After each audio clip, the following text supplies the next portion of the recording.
বাথরুমে ঢুকে বলেও 4টি ভুল করবেন না। যদি আপনি এই 4টি ভুল করেন তবে আপনার জীবনও চলে যেতে পারে।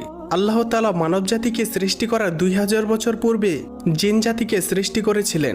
জিনেদের মধ্যে 2টি দল রয়েছে, একটি হলো ইমানদার জিন, আরেকটি হলো কাফির জিন।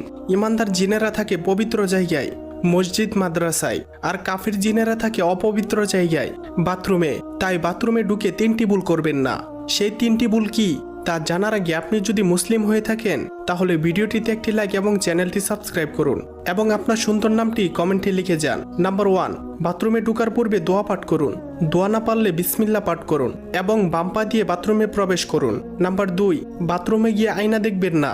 নাম্বার 3, ভুলেও বাথরুমে উলঙ্গ হয়ে গোসল করবেন না। এটি করতে নবীজি স্বয়ং নিষেধ করেছেন। উলঙ্গ হয়ে গোসল করলে কাফের জিনেরা আপনার উপর আক্রমণ করতে পারে। নাম্বার 4, বাথরুমে ঢুকে সূরা বা দোয়া কালাম পাঠ করবেন না। এটি একটি মারাত্মক গুনাহ।